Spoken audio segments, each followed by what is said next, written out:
Actually, it's the lead play in our offense. Yes, our YN or a tight end to open up somewhere between 6 feet and 9 feet. Get an isolation with the linebacker.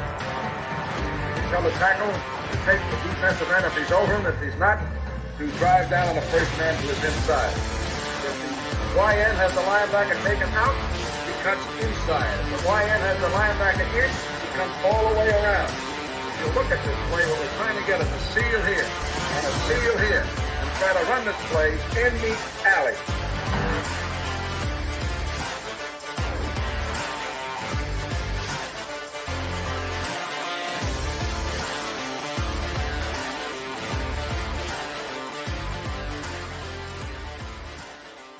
Hey, what's up, guys? Welcome into Packers Total Access. My name is Clayton. You can check us out on packernet.com. Find me on Twitter at Packers_access. Email us PackersTotalAccess@gmail.com.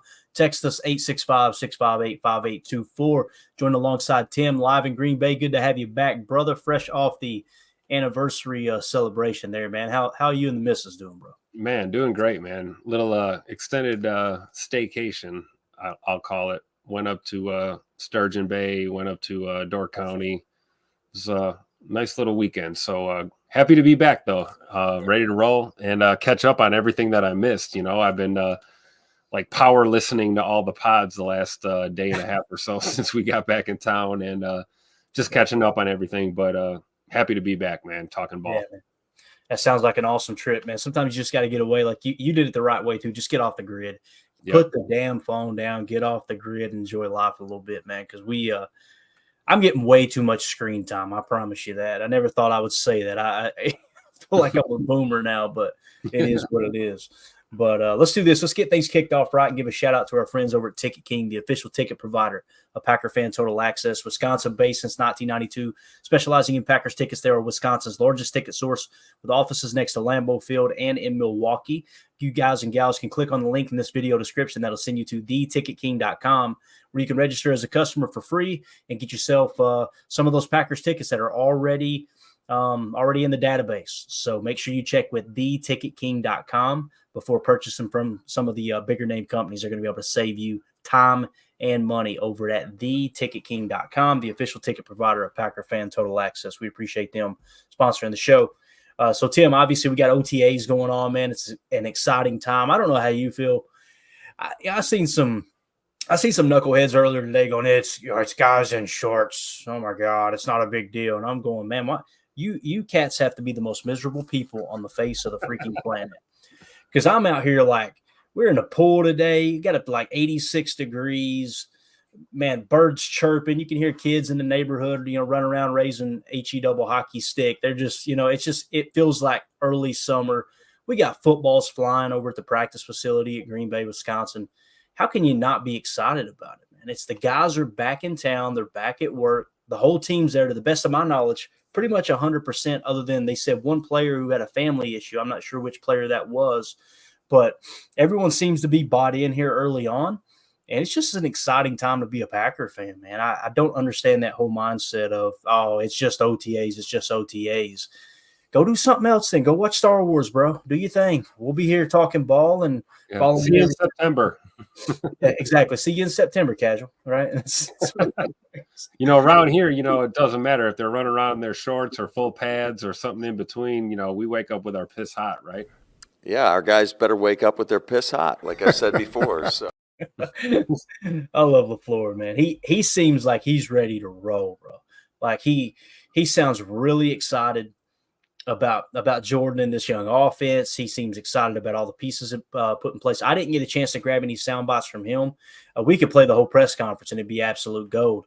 But the thing that stood out to me about what he said was someone asked him about the participation, and he changed the subject immediately. They were essentially saying that you got a lot of buy-in here. The guys are kind of on board.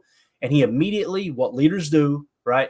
You absorb criticism and you redistribute praise. He immediately said, it's a testament to Goody and the quality of people that he brings in this organization. Yep. It just seems like everybody's on the same page, man. I'm so excited for this season. It's going to be an absolute blast, man. We're really seeing the culmination of what Preston Smith talked about like 7 months ago, which was like, championship offseason. Let's be realistic here. You know, whether it's an OTA, whether it's optional workout, you want to come in early and get some extra stretching in, little extra PT, whatever it is, be willing to do that. Any time of year, be willing to go the extra mile, because, you know, you're setting yourself up for success in the future. You know, when your hands are on your knees in week 5 and you're gassed, you know, that extra, you know, conditioning and the approach that you took in the off season into the preseason, up through training camp and, you know, going into the regular season, that's going to pay off. And we're starting to see that right now. Guys look good. I mean, I know it's just like we said, you know, the underwear Olympics 2.0 here, running around with shorts on, catching passes and doing drills, but guys look good. They looked energized and, you know, ready to go. And that's what you want from your football team, you know? Yeah. And the big thing too is this is, if I understood correctly, the second youngest team in the entire league. So with that being said, this second phase here and this entire install is just absolutely huge, man. It's huge. You know, it's amazing. The same people that are, all right, don't matter, will be the first ones screaming at the top of their lungs when someone blows an assignment in week 3, right? And this is the time that you kind of iron those things out, getting ready for camp. Camp is all about physicality, right? In the final installment. Well, you can't get to that step without these crucial OTAs. You know, a good buddy of mine, Vince, that played in the league for 2 different teams, the Patriots and the Chiefs. Like, bro, you've got to, well, you heard the GOAT the other day, one of his teammates, Tom Brady, talk about it. You know, like his advice to the young quarterbacks, and thank God Michael Pratt got to be in that room with Tom Brady. But he's like, you know, I had minimal snaps in training camp. He said he got like 2 reps is all he got per practice. He said, I had to treat it like those are the last 2 reps of my career. Yep. Those 2 reps are like the Super Bowl. This stuff matters, man. It matters to me. So I just I love and appreciate the fact that the team is completely bought in, you know, unlike they have been in the past. It just seems like everybody is excited to play for one another. It's going to be a lot of fun, man. The big thing for me, I wanted to see how McKinney looked, right? Xavier McKinney. Yep. And, you know, some people probably kind of see like, okay, you know, yeah, it's a huge signing getting X in here. But the reality is pretty much in every metric you can look at, you go watch the game tape, you look at PFF, you look at the SIS data, this is probably the best player on this defense. Yep. So this defense is going to go as he goes, right? And you got Rashawn Gary, who's an absolute monster. They're up there in the front. You got Kenny Clark, who's playing for his career this year, right? In a contract year, obviously. You got Jair Alexander, who's kind of rejuvenated. But it's cool having Rashawn Gary and Kenny Clark up there in the front, you know, right on the defensive front, and then you got X on the back that's kind of tying everything together. And he just seems really excited to be here. And you talk about every sense of the word, he seems like a natural born leader. We got a quick soundbite here from him in his locker earlier today as the local media met with him. Let's see what Xavier McKinney, huge free agent signing, obviously this offseason, played for the Giants his first 4 years in the league. Let's see what he had to say today. How is that coming into a new environment, but automatically being thrust into a leadership role? No, I think it's good when you already got a team full of guys, you know, that are great people, you know, great players, and all around just have welcomed me, and you know, haven't made it, you know, hard for me to just come in and you know, be myself. So everybody just making me feel comfortable, and then just me being, you know, who I naturally am, and you know, taking that role, and it's something that I'm used to and I've done for a long time. So it doesn't really throw me off. It just, you know, makes me even better, just having these guys around me and them, you know, letting me know that I could be myself and be who I am. So it's been fun. Notice how he didn't say, yeah, I'm excited about being a leader. I'm excited about, you know, leading the charge and Mr. Rah-Rah. He's just like, no, these dudes accepted me, and I'm just going to be myself. What that tells the other players is, hey, be comfortable in your own skin, man. Be yourself, right? I'm excited about X, man. I think he's going to be a great addition here, Tim. Yeah, for sure. I mean, when I look at him, I see a pro's pro, you know, a guy that has come into Green Bay here in just a few short months. And, you know, you look at things like this, you see some of the work he's doing at the facility as we run the footage here. It's almost like he's been here 3-4 years already. You know what I mean? Like, he can just step in here and, you know, as the kids say, real recognize real, right? You know, we've got pros smattered all over this defense. You got Rashawn Gary, you got Preston Smith, Jair Alexander. There are guys that know what time it is, so to speak. And then you combine that with the young talent, first and second year, third year guys that we have, a guy like X is going to fit in real easily here. And as far as him being a leader, that's just part of who he is. He was a leader in Buffalo, a leader in New York. He's a leader here in Green Bay. And, I can't wait to see him on the field playing those meaningful snaps. But right now we'll settle for running around in shorts with a helmet on, I love seeing this shot right here, too. In the background, you see Javon Bullard, you see Evan Williams, you see Anthony Johnson Jr., and everybody. Look at what they're watching. They're watching the pro take care of business, right? I don't know, That's man. Right. It's crazy to look at that group and think that Anthony Johnson Jr. has been on the team the longest out of all of those guys. Yeah. Which it's wild to think about because, many people last year were like, we get rid of Joe Barry, we'll be okay. And then all of a sudden what happens? They end up, Joe Barry's gone. They run him off and they run off the entire secondary too. Like, everybody get out of here. We're just starting clean. Let's start fresh here. Which when you make a scheme change too, and I never really thought about this in the offseason. You guys know I wanted to see Rudy Ford back, obviously. That hasn't happened yet. I don't know if he's signed yet. Maybe he has signed with the team. I'm not sure. But nonetheless, when you change schemes, sometimes it's really, really hard to – I'm gonna use really bad grammar here, okay, and just to prove a point. It's hard to unlearn people. You know what I mean? Like They get something set in their mind. And when you bring in a fresh rookie like that, a whole class of rookies, young guys, they're just going to be a clean slate, ready to learn, ready to listen. I think that's kind of the reason they went that route. Another cool thing about McKinney, this tweet came in from Matt Schneidman, said, Xavier McKinney said today he watches practice film as soon as practice ends so he can relay what he sees to other DBs and they can get ahead of post-practice meetings. Quote, I think that's big. You got to be your biggest critic. First and foremost, that's how I approach it. So, that's what we call self-scouting, right? Every team does it in the league. And obviously, Xavier McKinney taking every practice rep, that much more serious. And you hear people talk about all the time. Like some people will go like, why did they play that player? Why is he still on the roster? There's a reason that teams continue to move forward with specific players because they have every practice is filmed. And all those the front offices, if they're a good front office, and Michael Lombardi talks about this all the time, how Bill Belichick did it. You go and you watch that practice tape, man. And you study it like you would game footage. You're going to get just as much information out of there as you will anywhere else, for sure. We got Emilio joining us now. I mean, I know he has some filet mignon out there on the grill. You can't hide credit, can you, Emilio? Bacon wrap fillets. I got baked potatoes in the oven, so don't let me forget. I got to get those out in a little bit. You didn't make any chili? No chili tonight? I tried just one chili and it set my mouth on fire, and I had to drink a 2-liter of Mountain Dew. I got it in the show notes here, Emilio, to remind you that the baked potatoes are in the oven. All right, cool. I appreciate that. Helmet nose potatoes, right? Yeah.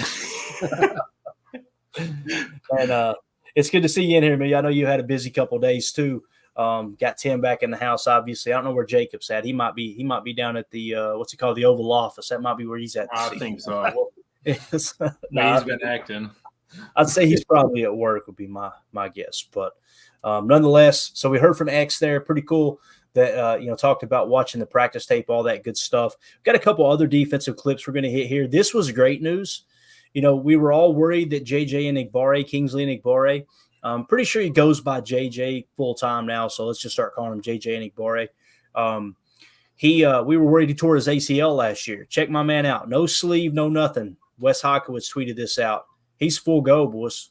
So, we were worried. Every mock draft we did was like, with JJ not being ready because they said he tore it last year. That was the big report, right? Yeah, we were thinking that it was going to be, my knee. At least until like November, right? But you see him back there, man. To me, he looks like he might have thickened up a little bit. I could be wrong, but he does look a little bulkier there. Dude, thick.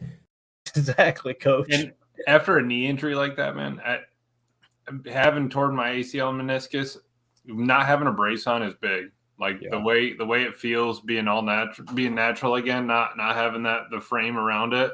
is huge. I love that, he's on it. He's not babying it. He's running through. He's stopping on it. And the biggest thing is just not thinking about it, getting to the point where you're back to just playing ball, and not looking down all the time or worrying about your steps.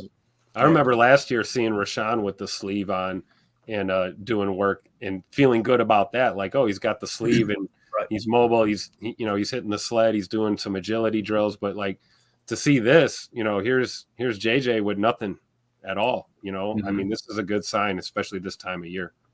Yeah, definitely. Get a little look there at our boy Devontae Wyatt too. I ain't out here to body shame. I'm just trying to get a look. I'm thinking, are they going to play defensive end? They going to play defensive tackle? He's looking pretty lean, isn't he? Look at Devontae Wyatt right there. Yeah, I mean, looking pretty lean a little bit.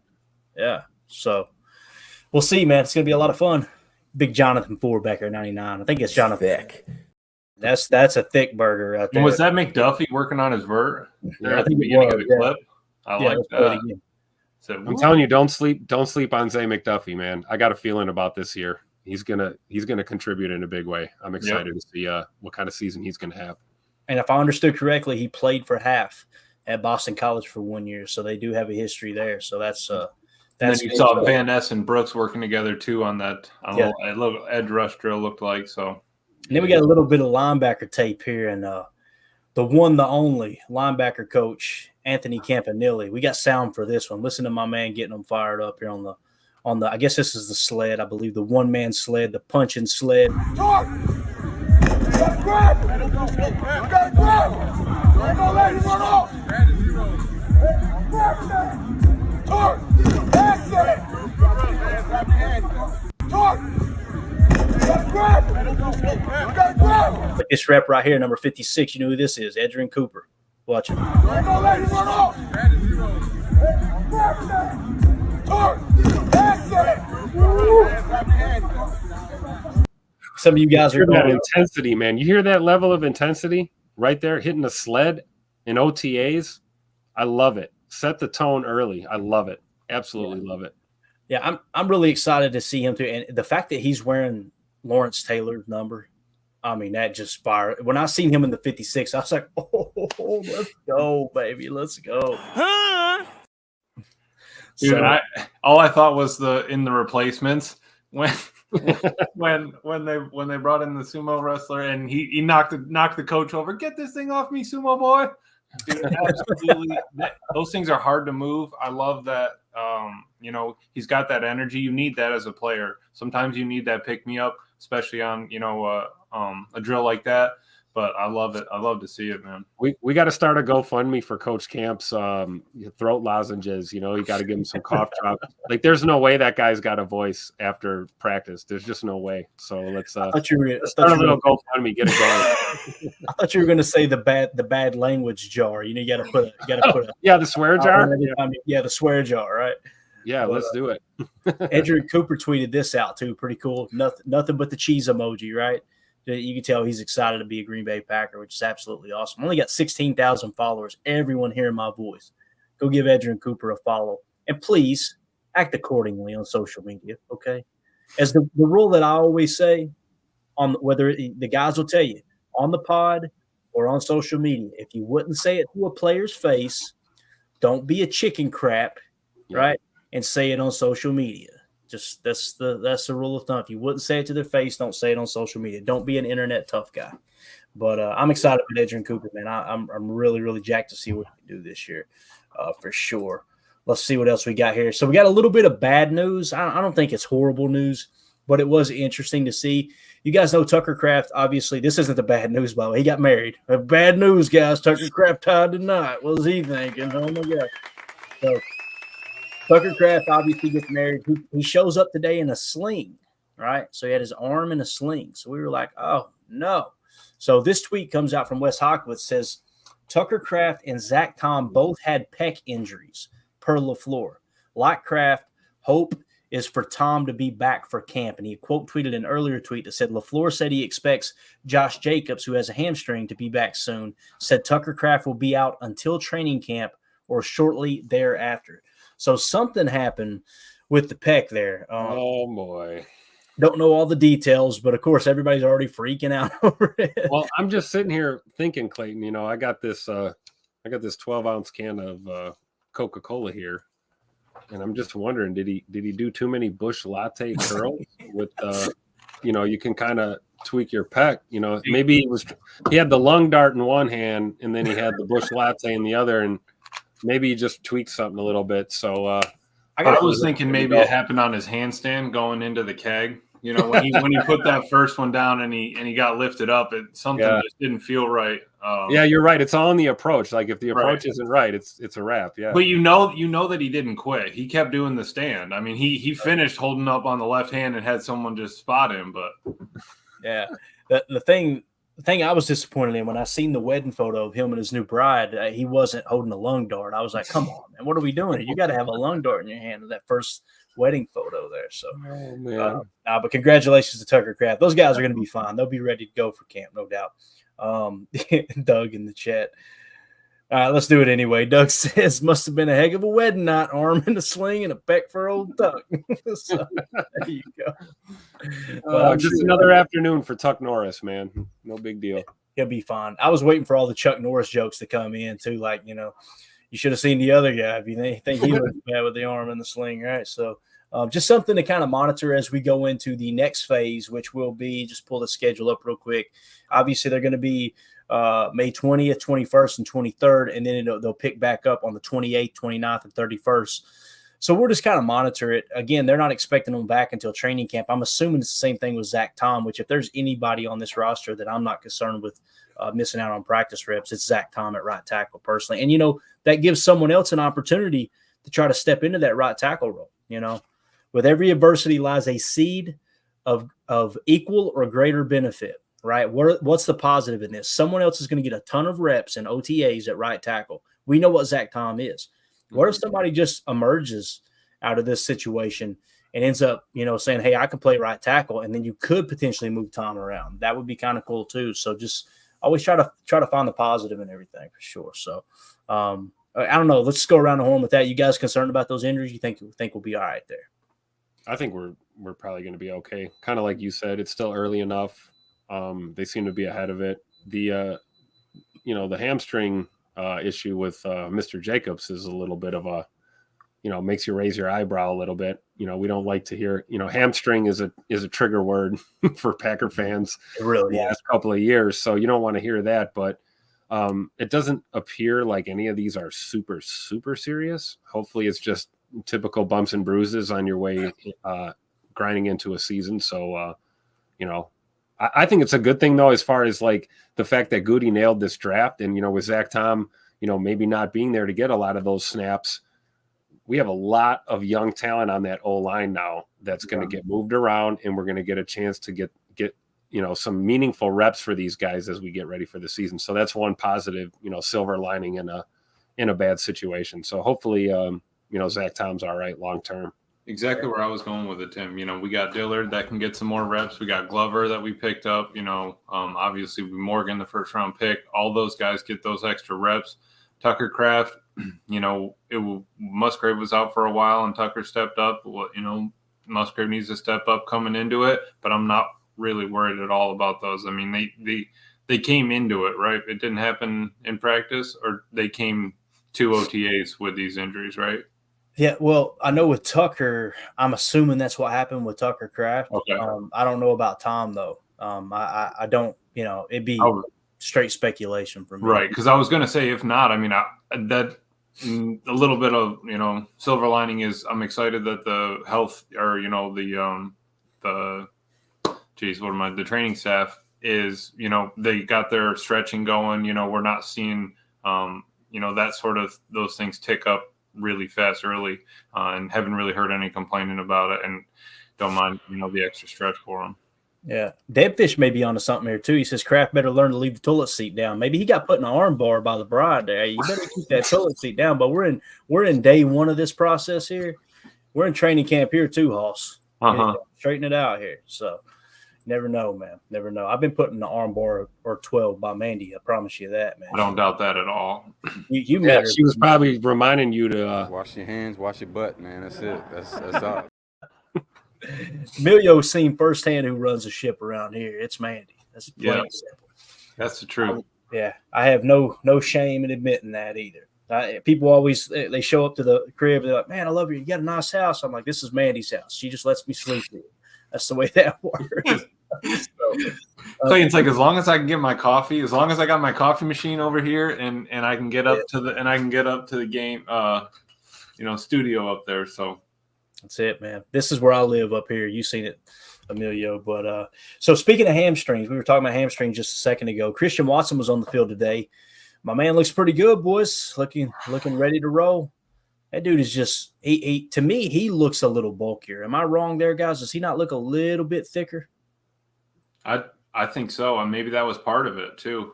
Let's give just a little bit more muscle mass on you. If it slows you down a half a second, it's worth it. If he feels more comfortable, more explosive with it, and again with an Enigbari, same idea here with Christian, full speed, not worried about breaking, planting, all that stuff. You can't be scared to make your cuts, make your moves.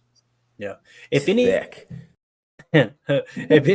too, the fact that he went to UW-Madison and got that looked at, right, and seen a hamstring specialist, if for any reason at all, maybe just the mental part of it, like, hey, look, all right, we've done everything. We know what we're doing, right? We know how we're prepping. Obviously, they changed the strength and conditioning side of things going into each practice. They're doing a lot more stretching. If it is a little bit mental when it comes to Christian Watson's hamstring, I would imagine, Tim, that him going down there and seeing a specialist is going to give him a little bit of peace of mind there too. Yeah, absolutely. And to your point, maybe this is part of the plan is, hey, put on a little bit of muscle mass, maybe resist some of these injuries before they happen. I mean, I see it here too, Clayton. He looks chest, shoulders, arms, and then the quads, lower body looks a little bulkier. So good for Scoop, man, because I don't think he's going to lose a step. So if he's still got that breakaway speed with that bigger frame, and the hands have improved every year that he's been here, so he's going to be a threat in the pass game. It's going to be great. And looking at the receiver on the far side of the picture, it's wild. Christian was already into his break before he even gets to the top of his route. Yep, absolutely, man. That's that speed. Yep. And speaking of other receivers on the team, a little Jaden Reed action for you too, right? You see there, little cross corner route, I believe is what that was. But he looks fluid, man. He looks smooth. All these guys look like they showed up in shape, man. And people go, of course they did. That's their professional. You'd be surprised, man. If you listen to national podcasts around the NFL, there's plenty of stories that so-and-so showed up. He looks a little heavy. So-and-so showed up. He looked a little out of shape.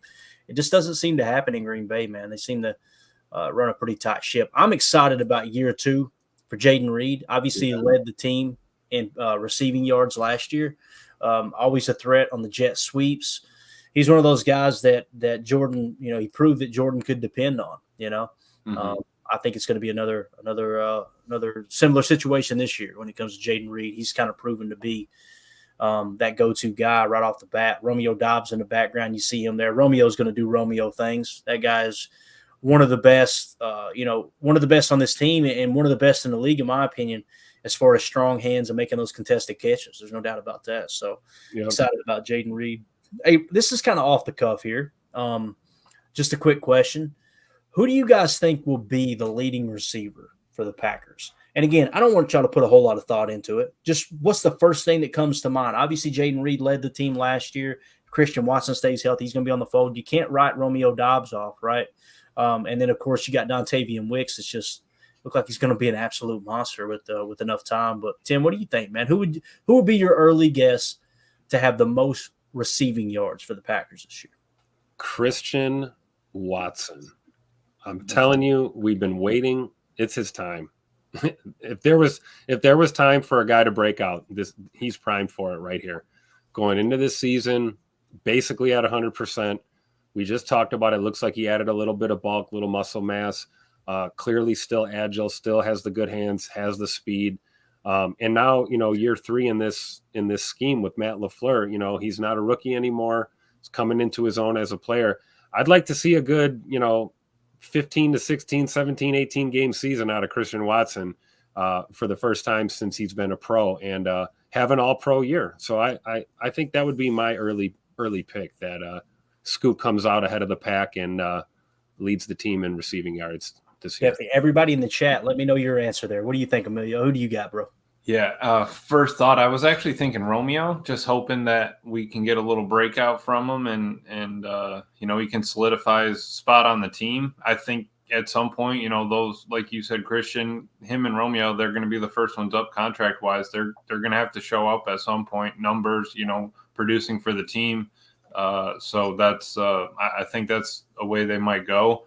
And honestly, I'm hoping the chemistry really shows out now that Jordan's not worried about all the little things of, just getting up there, getting the playoff and all that. Now that he can get past some of that and kind of think a little bit further into the play, he might be able to use some of that. And just having that little knack, like, looking at the dude and knowing what he's thinking, where he's going to go, not even needing to throw the head fake is huge. Yeah, definitely. Let's see what the chat said here real quick as we get into that question we just asked. We asked, who do we think will be the leading receiver for the Packers this year? Right. Chris N says Reed. All right. So he's going Jaden Reed. Let's see. Randy Cleaver says Reed. Reed is smooth. Greg Rice says Christian Watson. John Leslie, I guess is how you say it. I apologize. Says Jaden Reed. Coach Lynn says Dontavian Wicks. That might be my pick, man. But it's just crazy. We'll get to it. It's just wild.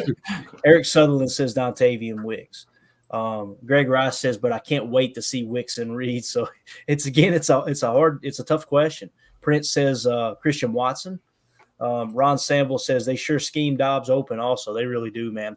I feel like Rome is the red zone guy. I feel like that's going to be the big target for Jordan. Most touchdowns, maybe. Yeah, those tutters, like throw that ball up in an area and just trust Rome's going to come down with it. That's where his strong suit is. And then it's like you look at Watson. Watson's your field stretcher, right? So probably a lot of yak yards, bombs, long passes, those kind of things.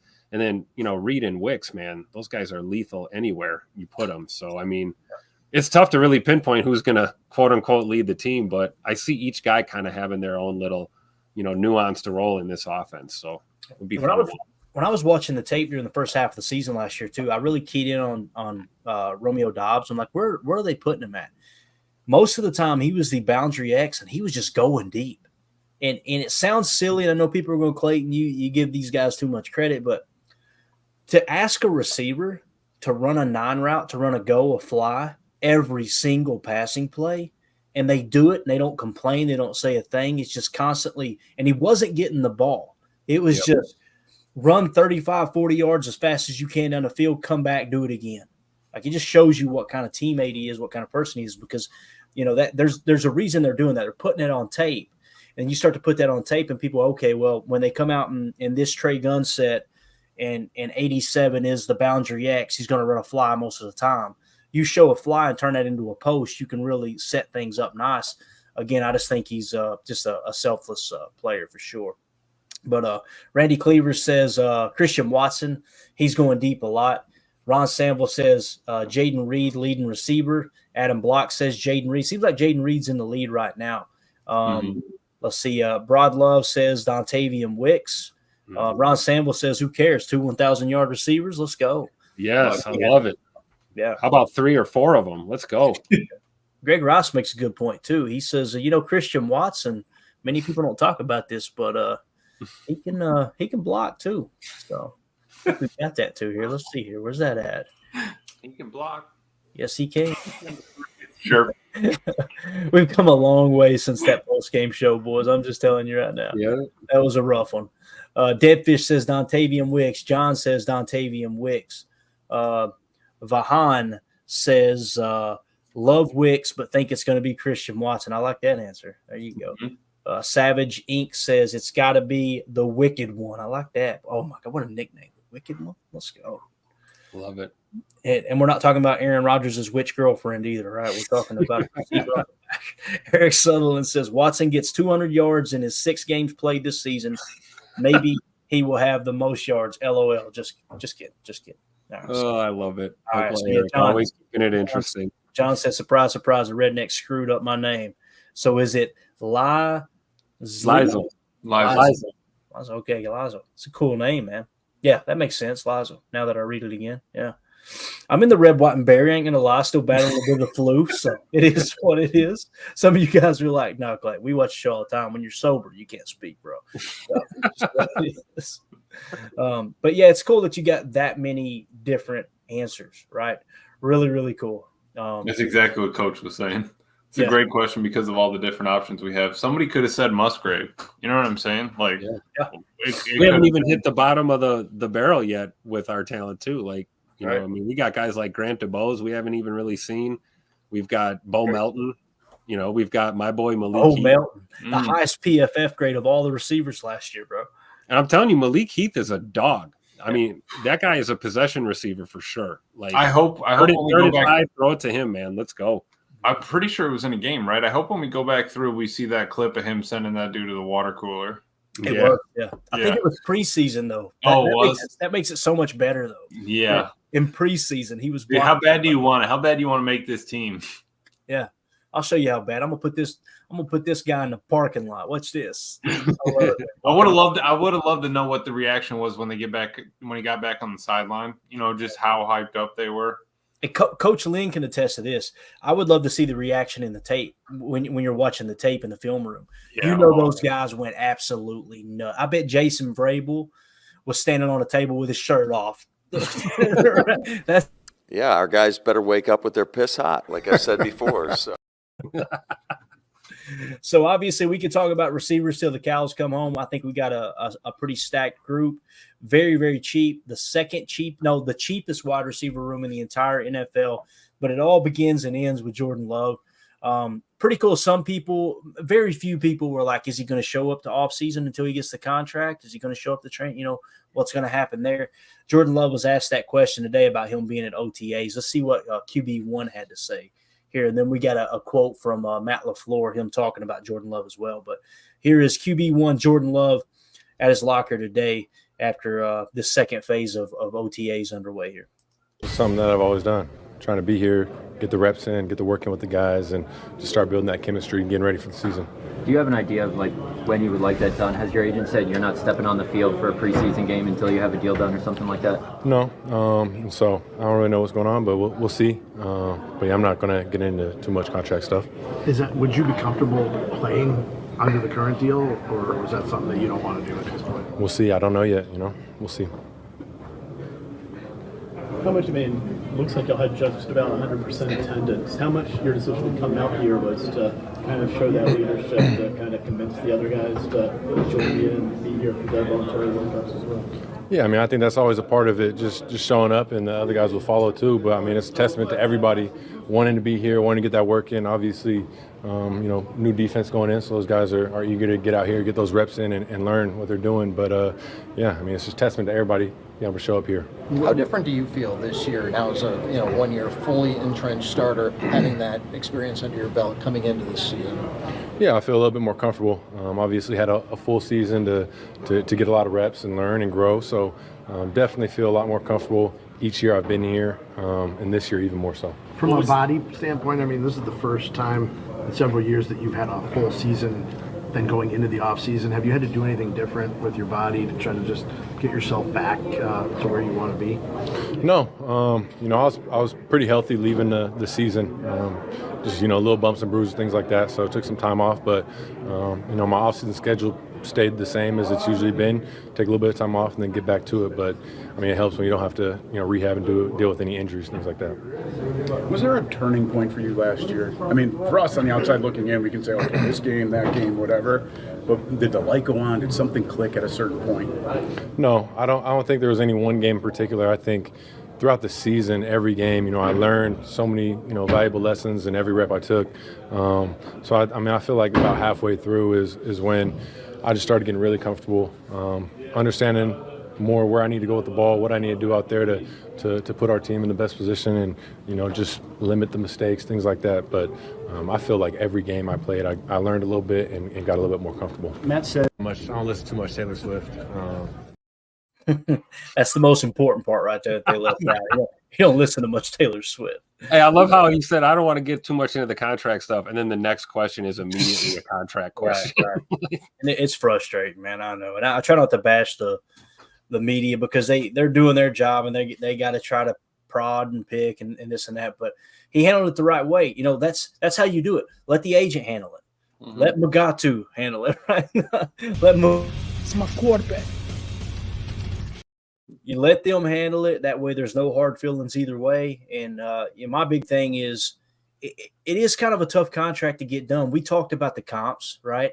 But the fact that he's there, I guarantee you, Goody, with him being there and him approaching it the way he's approaching it, I can see Goody approaching Russ Ball going, all right, let's amp this up a little bit. You know, not that it's going to get done tomorrow, but just like this guy's done everything right. He really has. Now, again, the numbers got to be right, and we know it's kind of a difficult contract to get done, but this is pretty cool here. I love that picture too, by the way. Jair is just hilarious, man.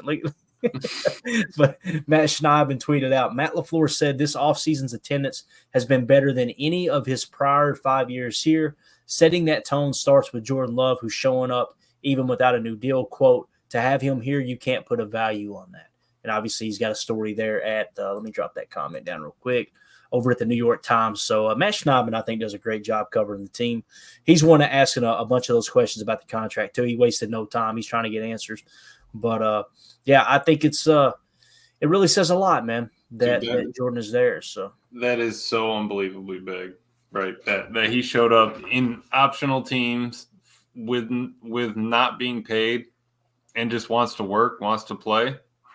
That's exactly why, you know, we picked him. I'm sure Goody passed him in the hall and, you know, maybe he said, I appreciate you being here. You know, that's big for this team. It's big for the organization, and Matt's got to be happy. Right. So, it, like you said, it all starts up there with Jordan, and that is so huge that he showed up like that. Hey, look at Jair in that picture. He's like, man, AJ Money, how much you trying to get paid? Right. Jordan's like, this much. Look at his arm. Not this much. Let 23 hold a Benny here, bro. My contract a couple years outdated now. Jordan's looking at him like, hey, you got that max deal. Wait a minute. Hold on. You're the highest paid corner in football. I can't get over McKinney too, man. Even that video we showed of him just running that simple drill, that boy is cut. I mean, you can tell he is in peak shape. Just a great attitude. I think he's going to make all the difference in the world, man. Thick. He is thick, Coach Hatt. And not wasting time by coming here out of shape. Right. We're rolling in here ready to go. Like first day is like we're already a weekend. I love that. Yeah, definitely. So when we talk about the Jordan Love contract, these are the two, in my opinion, the two best comps. You get the most recent contract, which was Jared Goff, right, who signed the 4-year, $212 million contract, okay, including $73 million signing bonus, 170.6 guaranteed, right? His average annual salary at $53 million. But what I want you guys to key in on, and the reason I wanted to look at this a little closer, is the cap hit in 2025. So if Jordan gets his deal done this year, I'm trying to find comps to go, okay, what will his cap hit realistically be? I think he'll get a bigger contract than Jared Goff. Now, some people would say he deserves more than it. Others would say he doesn't deserve more than it. He hasn't made it to a Super Bowl. Jared Goff did, right? And that's real. That's a real thing. He's made it, further in the playoffs, obviously, with the Rams. He's done a lot of good things in Detroit. But his cap hit for this year is 27.2. Next year, it jumps to 32.6. Then it jumps to 69.6. Then back down to 54.6. But you notice the dead cap drops off significantly in 2027. So essentially what you've got there is, yes, it's a 4-year deal, but it's really a 3-year deal, right? And we kind of talked about that. You could get out of it in 2 years if you wanted to. Not that we would want to get out of Jordan Love's future contract when he does sign it, but just trying to get an idea on the cap hit there. So his being Jared Goff, 32.6 next year. The Joe Burrow contract, when we look at how his kind of jumps, his goes from this year being $29.7 million to 46.2 next year, then 48.2 the year after that. Now, keep in mind, they did put on 3 voidable years in 2030, 31, and 32. So that allowed them to push some of that out, or else it would be right there on par with Goff. So if we took his cap hit of 46.2 being Burrow's, and then the 32.6 for Jared Goff, and let's say you just went right in the middle, right, from 32 to 46, I feel comfortable saying, let's say $40 million cap hit for Jordan Love next year. If they, depending on how they structure the deal, obviously is going to play a big role in what the cap hit actually is. But I wanted to mention that because as we look at the free agents next year, well, first of all, the market on Jordan Love, look at his average annual at the bottom. This is according to Spot Track, $47.8 million. So I think somewhere between 40 and 45 million would probably be a pretty good guesstimate as to what his cap hit will be in 2025 with the new deal. And when you look at the free agency situation for next year, these are the free agents that are set to hit the market. Now we pointed out before, I think we're showing in 2025 as it sits right now, 60, I think it's 66. It's either 62 or 66 million, depending on whether you go with Spot Track or over the cap. Let's call it 62 million in cap space next year. Again, the salary cap may raise even more than that next year, but let's just put it at 62 million. If Jordan Love is getting paid, let's say 40 million against the cap, as far as the cap hit in 2025, then that still leaves you with roughly 22 million in cap space before doing any kind of gymnastics. Some people think, oh my God, this is going to hinder the Packers so bad. I just don't see it that way. If Jordan Love is the guy, and Goody truly thinks he is the guy, then it's worth every penny. Get it done now, because in 2 years, that's going to look like a hell of a discount, boys. It really is, because it's only going to go up from here for sure. Mm-hmm. So I feel like the front office is like trying to do this right. So there's not a lot of, I'm sure there's back and forth like negotiations or whatever behind closed doors. But as far as like presenting him with an official deal and an offer, they want to just get it right the first time with him and just have him sign and let's go. I don't think they want to, drag this out with a lot of back and forth. And honestly, Jordan doesn't seem like all about the money type of guy. I think, his agent's got a job to do the agent's job is to get as much money for his client as he can so that he can get a nice fat commission check for himself. So we understand how that goes, but I think at the end of the day, Jordan just wants a deal that, reflects what he's bringing to the table and, long-term gives him some stability. So, I don't think it should take too much to get this right. Yeah. Greg Rice says, I hope he takes a lesson from Brady and leaves some money on the table for the rest of the team so he can get more Lombardis. I never want to spend anyone else's money, and I know you don't either, Greg. I hope that's the case too as a Packer fan. I hope he takes the Brady approach as well. Yeah. But at the same time, got to get what you can while you can, right? Because you guys know it can be over as quick as it started for sure. But, if Goody didn't believe in him, he wouldn't have picked him. He wouldn't have moved up to pick him in the draft, right? So at this point, I think Goody really is behind him, like you said. But maybe Jordan takes, like you were saying, 42. I'd be happy if he took a little more this year, if we front loaded it just a smidge, because the wide receiver room's so cheap, because we have those kind of wiggle rooms like that. If we can, get a chunk of it knocked out early, I would absolutely love that, because then it gives us so much more room if we are going, if the window is open, whatever. You got a lot more wiggle room moving forward when that wide receiver room's going to have to get paid at some point. Yeah, for sure. Randy Cleaver says, I think that's exactly what Jordan is thinking, Super Bowls. I sure hope so, man. So when we look at this free agent list, we got about 12 minutes left here. I want to wrap up asking you guys this question. I wanted to ask you this yesterday. Obviously, everybody was covered up. So when you look at this free agent list, right at the top, Kenny Clark, right? You got Jordan Love, Eric Stokes, A.J. Dillon, Corey Ballantyne, Josh Myers, Eric Wilson, Greg Joseph, Christian Welch, Andre Dillard. I'm going to go down the line here, and I want to know, give me a number that you think, okay, keep in mind too, if Jordan lands in that 40 million mark and we got 22 million in cap space next year, right? If it's an average annual per, whatever number you put on average annual per for these players, it's coming off of that 22 million next year. That's why when I look at this, I'm a little bit like, what's the number? What number would you put on Kenny Clark? Putting you on the spot, but what's the first number that comes to mind per year? Either one that wants to go first. I don't want to put anybody specific on the spot. What would that number be? Because I look at that and I go, Kenny's been good. Don't get me wrong. He's going to be 30 years old, right? And you've drafted Devontae White. You got Carl Brooks, who's emerging. This is the tough side of the business of the NFL.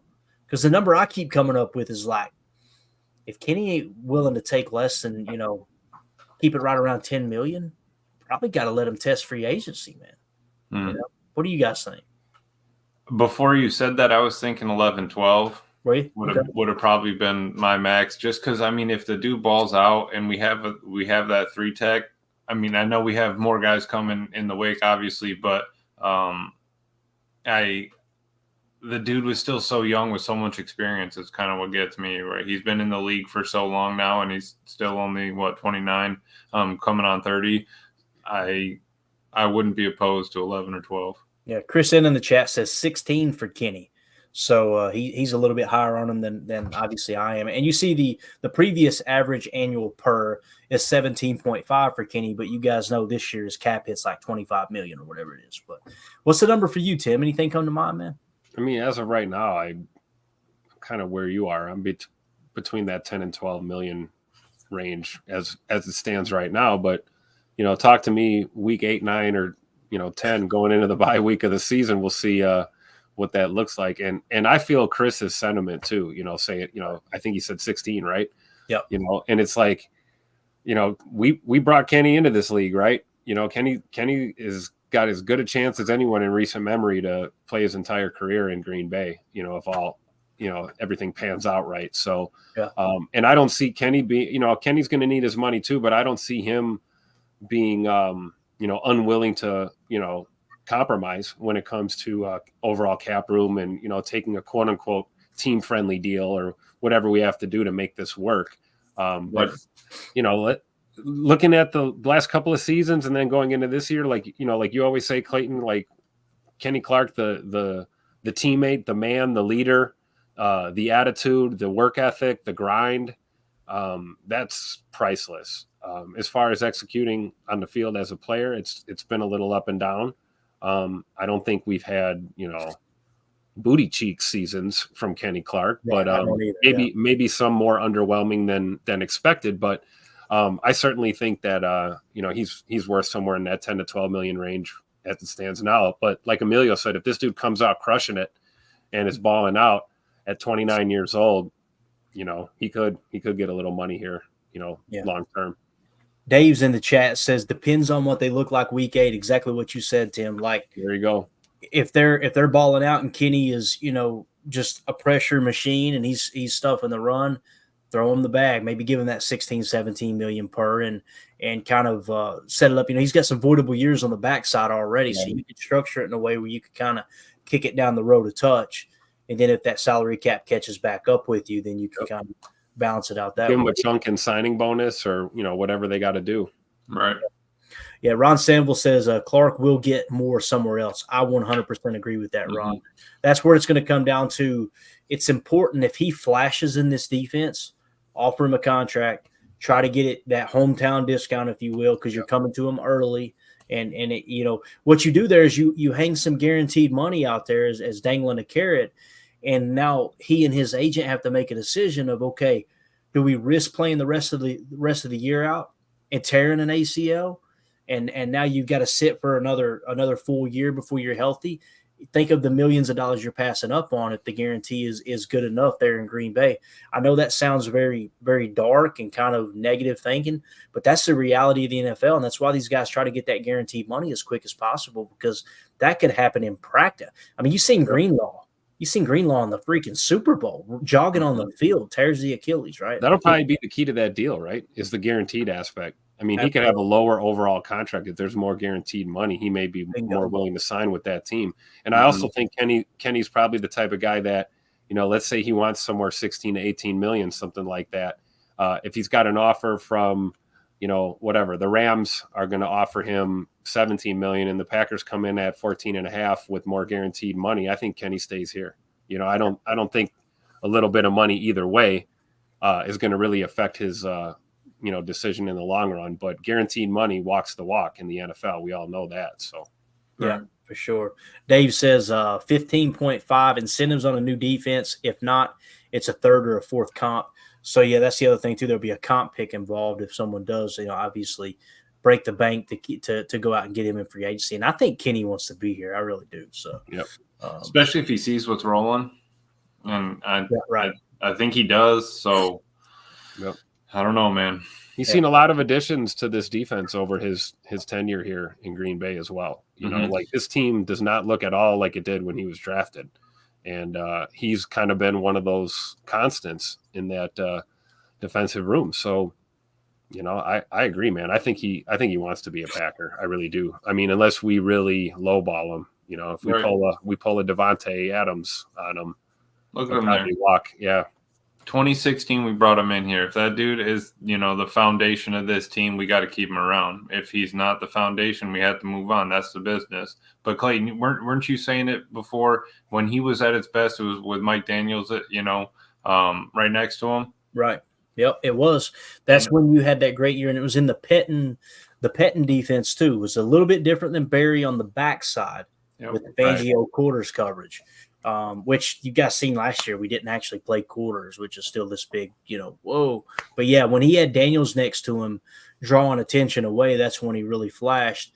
If Devontae, and here's the reality is, we pulled it up the other day. Kenny Clark was like 89th in the league at the defensive tackle position in pressure percentage and pressure rate.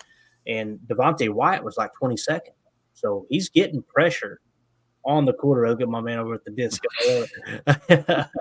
He's getting pressure on the quarterback. Devontae Wyatt is. It's just the running game, last year was kind of brutal with the run defense. Well, now they're going to be way more aggressive in this one gap scheme. So it's just going to be kind of like hey, you just split that gap. You beat Devontae Wyatt. The more I think about it, the more I look at it, he is built for this type of one gap approach. Yep. You just attack, you annihilate that one gap, and just kill anything that gets in your way on your way to the quarterback. Right? You play the run to the quarterback essentially.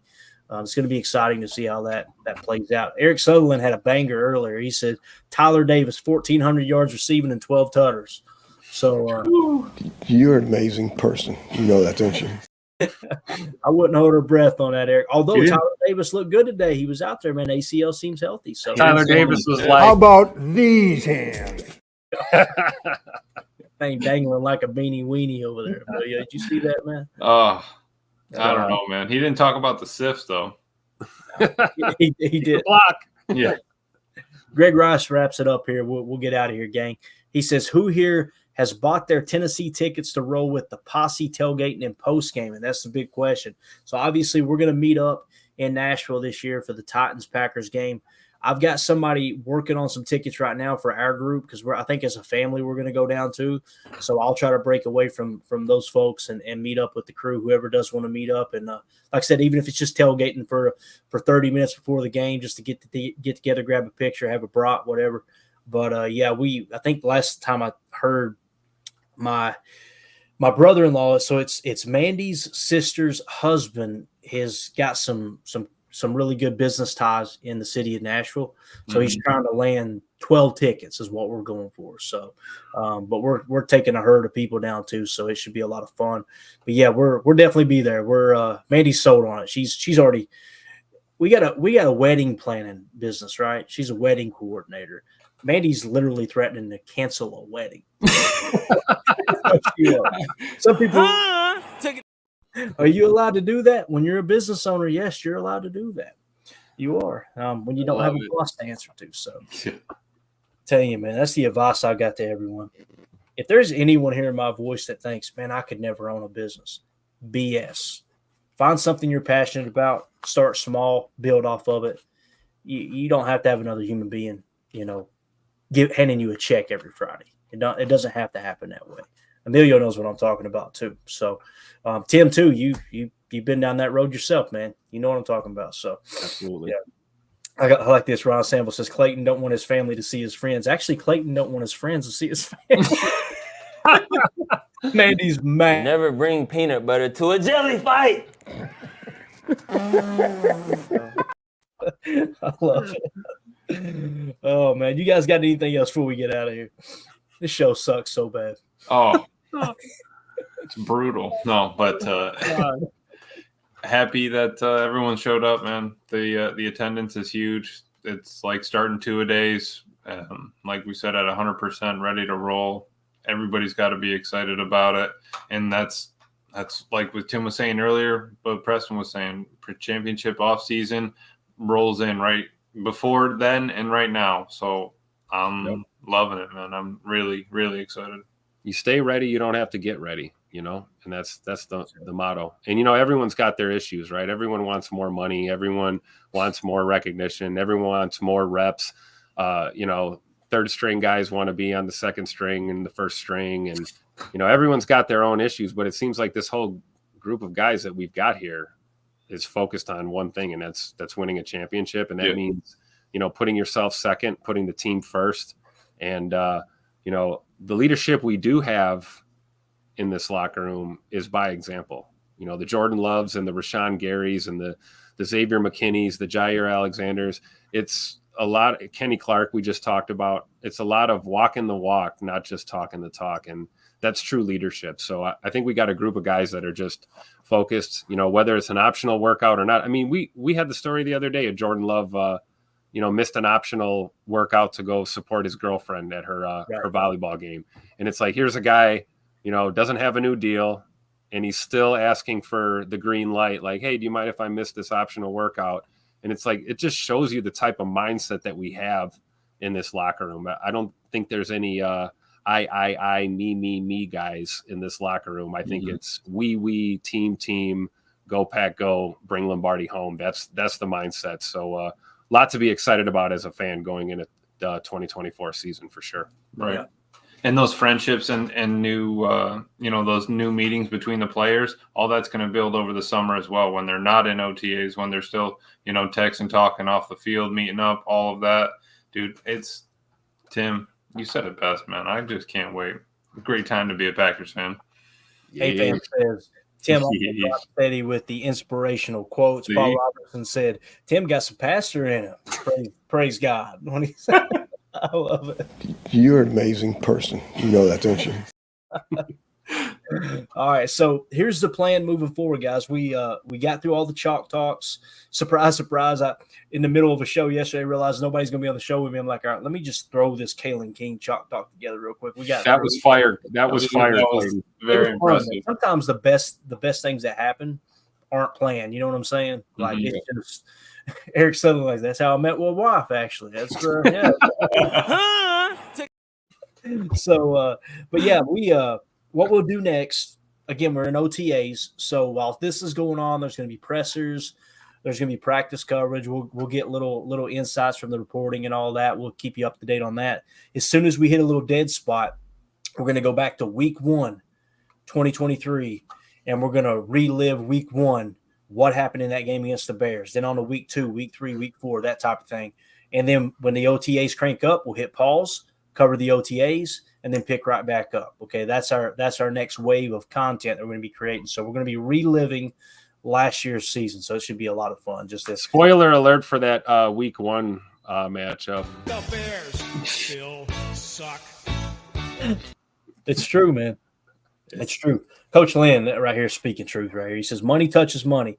If they take care of business, everyone will get paid. Amen, buddy. Amen. So, yeah, I was thinking about that when it comes to these contracts.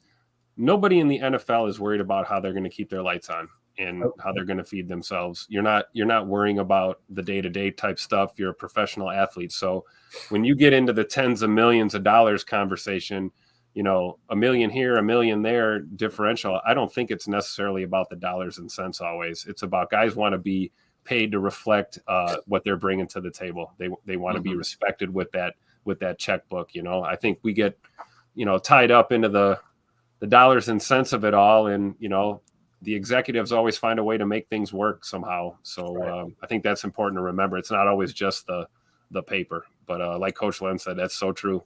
If one guy's successful and everyone takes care of business like that, everyone's getting paid, man.